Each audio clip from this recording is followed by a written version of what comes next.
आने वाले समय में जो प्राकृतिक आपदाएं, जो विनाशकारी समय, इस प्रकृति का जो रौद्र रूप आप देखने वाले हो, जैसा कि चंद वर्ष पहले ये कोरोना आया था, एक ट्रेलर दिखाया परमेश्वर ने, आदि राम ने ट्रेलर, कि संभल जाओ, सुधर जाओ, भगत बन जाओ, सदाचारी बन जाओ, ये मांस, मदिरा, नशा, व्यभिचार, इनको त्याग दो, सदाचारी जीवन जीवो, वरना आने वाले समय में जो प्रकृति का रौद्र रूप तुम देखोगे, तुम्हारी रूह कांप जाएगी। और उस समय पूरे विश्व में त्राही त्राही मचेगी।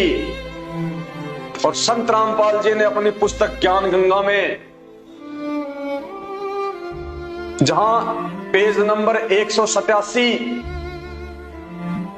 नास्ट्रेडमस की भविष्यवाणी का मराठी भाषा में जिक्र किया हुआ है, उस नास्ट्रेडमस की भविष्यवाणी का जिक्र करते समय ज्ञान गंगा पुस्तक पेज नंबर 187 संत रामपाल जी ने युग परिवर्तन का समय लिखा हुआ है कि महायुग परिवर्तन का समय सन 1905 से लेके 2028 तक है, 2028 तक।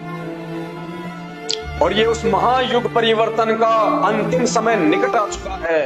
ये 2023 चल रही है, आधी जा चुकी है। 24, 25, 26, 27, 28 5 वर्ष, ये आगामी 5 वर्ष इस दुनिया के लिए खून के आंसू रुलाने वाले होंगे। खून के आंसू रुलाने वाले उन लोगों के लिए जो लोग समय रहते संत रामपाल जी के ज्ञान को समझ के उनकी शरण में नहीं आते हैं। और उसके बाद जब पूरी दुनिया में त्राही त्राही मचेगी, ये तो बाबा वेंगा और नास्ट्रेडमस की भविष्यवाणी से भी सर्वसिद्ध हो चुका है।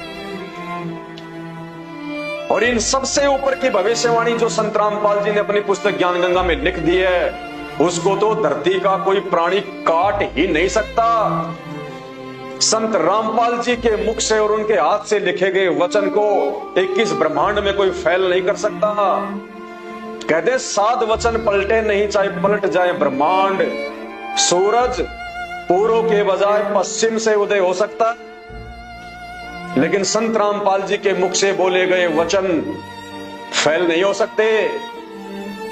तो इन आने वाले 4-5 वर्षों में ये प्रकृति इंसान को जो अपना रौद्र रूप दिखाएगी, प्रकृति कौन? ये दुर्गा और ये काल जो 21 ब्रह्मांड का संचालन करते हैं, ये जो रौद्र रूप दिखाएंगे, यहाँ पे जो महामारियां आएंगी जिनके विषय में भविष्यवाणियां हो चुकी हैं कि डॉक्टर भी हॉस्पिटल छोड़ छोड़ के भाग जाएंगे, चलते चलते लोग रोडों पे गिर गिर के मरेंगे, डॉक्टर छोड़ के हॉस्पिटल भाग जाएंगे कि ये क्या बीमारी आ गई।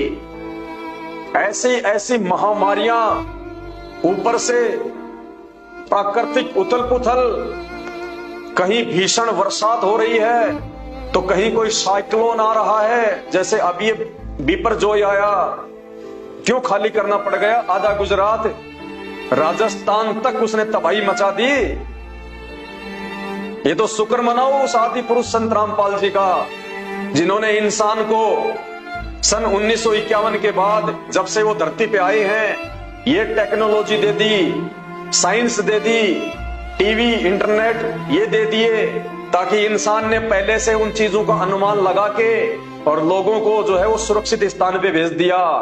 वरना गुजरात में जो बिपरजॉय आया था, इससे कितने लोग मरने थे, लाखों की संख्या में, कितनी जो है वो तबाही होनी थी। शुक्र मनाओ परमेश्वर का, जिन्होंने इंसान को पिछले 50 वर्षों में ये साइंस दी है, ये टेक्नोलॉजी दी है। उससे पहले कहां थी ये साइंस, ये टेक्नोलॉजी? भगवान श्री राम और श्री कृष्ण आजीवन गर्मियों में गर्मी मरते रहे, सर्दियों में सर्दी मरते रहे, गर्मियों में एसी नहीं बना पाए, सर्दियों में हीटर नहीं बना पाए, चलने और आने जाने के लिए ढंग की कोई गाड़ी नहीं बना पाए। डामर की रोड नहीं बना पाए, घोड़े जोड़ के चलते थे, क्या उनको आवश्यकता नहीं थी? क्या आज के इंसान में ज्यादा बुद्धि है जो उसने BMW गाड़ी बना ली, जिसने ऑडी बना ली, एरोप्लेन बना लिए, जिसने डामर की रोड बना दी, GT रोड बना ली? क्या वो नहीं बना सकते थे? ये बुद्धि परमेश्वर ने उस समय उनको नहीं दी, ना राम को दी, ना श्री कृष्ण जी को दी, उस आदि राम ने, सतगुरु रामपाल जी भगवान ने। ये आज दी है परमेश्वर ने हमसे भक्ति करवाने के लिए, ताकि हम भक्ति आसानी से कर सकें, आने जाने में हमारे को सुविधा हो, कम्युनिकेशन में हमारे को जो है वो सुविधा हो। उनके प्रवचन, उनके सत्संग हम एक मेमोरी कार्ड में डाल सकते हैं, हम टीवी पे सुन सकते हैं। एक जगह संत रामपाल जी बैठ के सत्संग सुनेंगे, घर घर में, देश विदेश में उनके सत्संग जो है सुनाई देंगे टीवी के माध्यम से। ये टेक्नोलॉजी ये संत रामपाल जी ने दी है इस दुनिया को, इस आदि पुरुष ने। तो आने वाले समय में प्रकृति जो अपना रौद्र रूप दिखाएगी, वो चाहे किसी भयंकर महामारी के रूप में हो जैसे कोरोना, चाहे अतिवृष्टि के रूप में हो, भीषण बरसात के रूप में हो, चाहे किसी भयंकर भूकंप के रूप में हो, जैसे कुछ महीने पहले तुर्की में भूकंप आया रातों रात, और 2 घंटे में लाखों लोगों को मौत की नींद सुला दिया। तो हिंदुस्तान से कौन सी यारी है जो भूकंप हिंदुस्तान में नहीं आ सकता? ये ट्रेलर दिया परमात्मा ने हिंदुस्तान की आत्माओं को। सौभाग्य हमारा जो परमात्मा हिंदुस्तान में आए हुए हैं कि सुधर जाओ, वरना तुम्हारा भी यही हाल होगा वर्तमान में। और जो विश्व युद्ध की छाया जो पूरे विश्व के ऊपर जो मंडरा रही है, फूड क्राइसिस आएगा, दाने दाने को लोग तरसेंगे, दाने दाने को।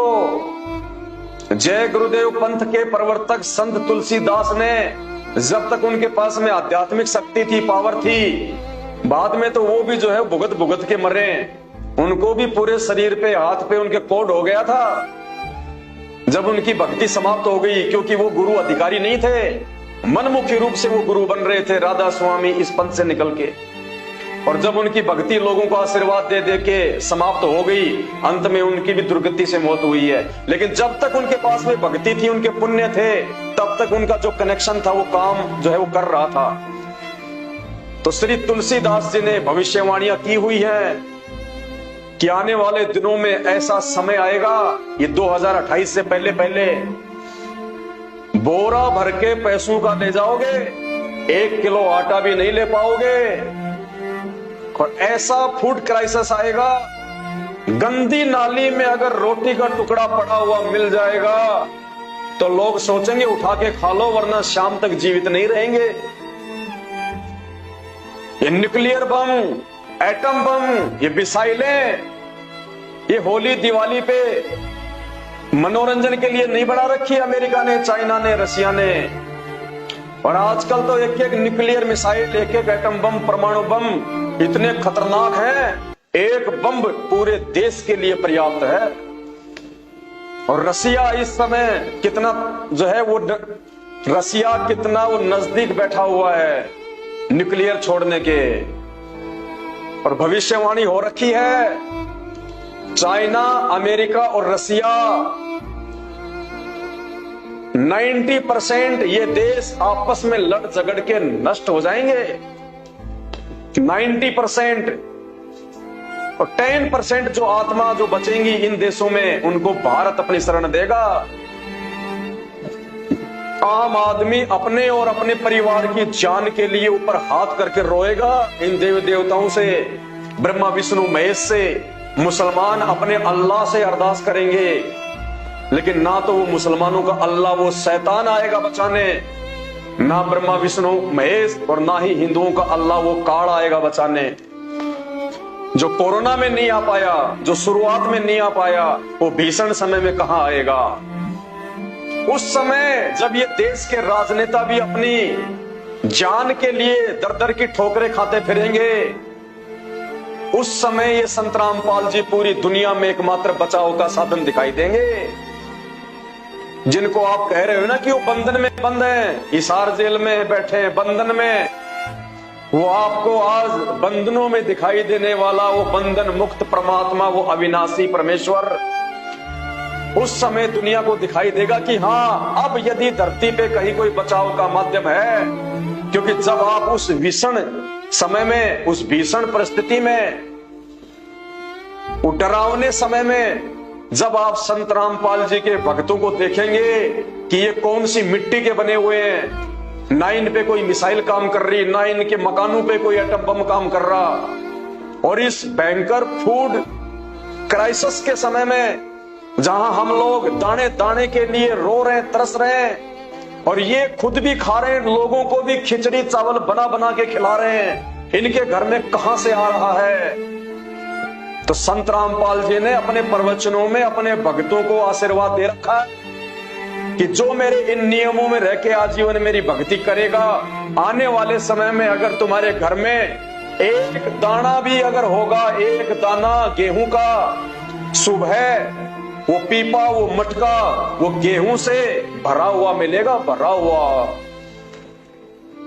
ये वो समर्थ परमात्मा है। सतगुरु जो चावे सो कर दे, भरम पड़ो मत कोई, और सेव धड़ पर शीश चढ़ाया, पीछे करी रसोई। ये वो समर्थ परमेश्वर है। दुनिया देखेगी फिर इनके भक्तों के आधार से कि तुम्हारा गुरु कौन है, तुमने भक्ति किसकी की है, तुम्हारे ऊपर किस महापुरुष का हाथ है। तब इस दुनिया को पता चलेगा जब इनके आज ही ये तथाकथित धर्मगुरु और ये 33 करोड़ देवी देवता ब्रह्मा विष्णु महेश दुर्गा और काल भी ऊपर हाथ खड़े कर लेंगे कि यजमानो, अब हमारे बस की बात नहीं है, अब बात हमारे हाथ से निकल चुकी है। ये जितने भी धर्मगुरु हैं ये सब छोड़ छाड़ के आश्रम भाग जाएंगे, बंकरों में छुप जाएंगे ये नेता लोग। वो समय आएगा आने वाले समय में, इन 5 वर्षों में, ये मैं अपनी तरफ से नहीं बोल रहा, ये भविष्य वक्ताओं की भविष्यवाणियां हैं जो आए दिन ये टीवी चैनल वाले अपने चैनलों पे चलाते रहते हैं। दुनिया भर के यूट्यूबर अपने यूट्यूब पे वीडियो के माध्यम से तुम्हें जागरूक जो है वो करते रहते हैं। उस समय एक संत रामपाल जी का नाम निकल के आएगा इस दुनिया में कि अगर इस पूरे विश्व को कोई बचा सकता है, और भारत को यदि कोई बचा सकता है, भारतवासियों को यदि कोई बचा सकता है, तो केवल एक परम शक्ति है जिसके ऊपर ना दुनिया का कोई एटम बम काम करता, ना कोई न्यूक्लियर बम काम करता, ना कोई मिसाइल काम करती, सब निष्क्रिय। और ये वो समर्थ शक्ति है, ये वो समर्थ भगवान है, वो परमात्मा है, वो आदि अनादि पुरुष है जो अपने हाथ अगर यूं कर दे, सूरज रुक जाएगा वहीं पे, सूरज, और वो प्रतीक्षा करेगा कि हे प्रभु जब आप आदेश देंगे तब आगे बढ़ूंगा। इस भारत देश के ऊपर अगर न्यूक्लियर अटैक होना होगा, उस समय संत रामपाल जी अपना हाथ यदि यूं कर देंगे, वो आसमान में खड़ा खड़ा मंडराएगा वो न्यूक्लियर बम कि कहां जाके गिरूं। अरे बिपरजॉय क्या, बिपरजॉय का बाप भी अगर आ जाए, सातों समुद्र भी अगर एक साथ अगर उठ के अगर भारत देश की तरफ यदि तबाही मचाने की सोचें, और संत रामपाल जी यदि अपने हाथ से यूं कर देंगे, वो समुद्र वहीं का वहीं अपने लहरों समेत ऐसे जाम हो जाएगा जैसे पानी से जो है वो बर्फ बन जाती है। ये वो परम शक्ति है, पहचानो। ये 2 घंटे से थूक बिलोने में मुझे कोई आनंद नहीं आ रहा, तुम्हारी तरफ से मुझे कोई पैसा नहीं मिल रहा, मुझे कोई पेंशन नहीं मिल रही है ये बातें बताने की, लेकिन तुम्हारे भविष्य के लिए बता रहा हूं। तुम जो अनजान हो अभी भक्ति और भगवान से, तत्वदर्शी संत से, सत्संगों से अनजान हो तुम,